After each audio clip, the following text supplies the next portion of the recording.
Magandang gabi po. So ngayon po may apat tayo na 4 inches na in-out design, no? So ito iti-spare natin. So number 1, number 2, number 3 at number 4. So ito po yung mga nozzle nila. So pang LPG mode, no? Design. Yan. Pwede mapahinaan, pwede din mapalakasan. So iti-spare muna natin ito bago natin papadala po sa mga may-ari. Lahat po ito ay LPG mode. So dito natin sa harap pinapunta yung kanyang regulator para po hindi mahihirapan kung sakali makita nila na may tumulo. So madali na po siya makita kaysa doon sa likod. So mas maganda dito sa harap na po. So sasahuran na lang po dyan para po tumulo. Diyan na lang po siya tumulo. Yan, ito din, number 3. Yan, isa lang po ito na butas pang LPG mode design.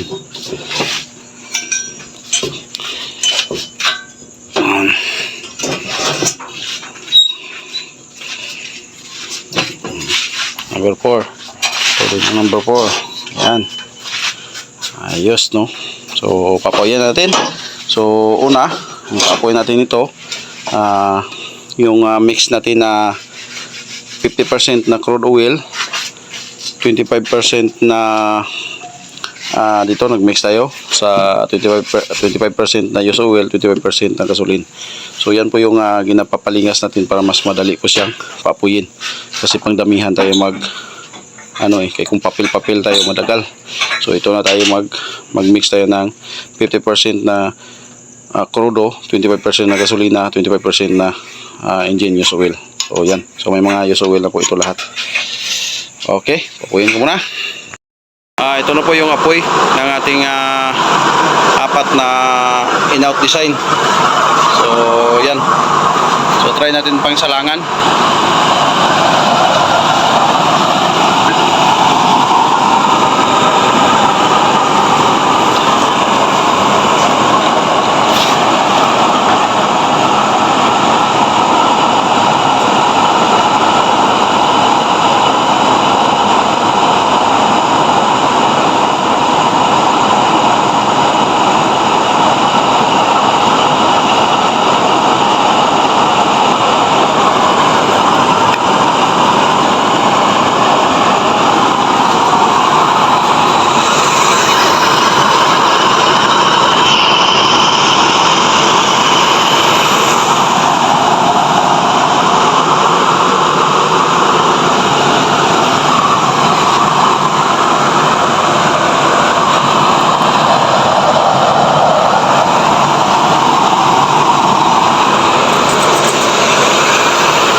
subscriber natin. Maraming salamat. Sa hindi pa nakapag-subscribe, please subscribe and like and share. Thank you. Magagali.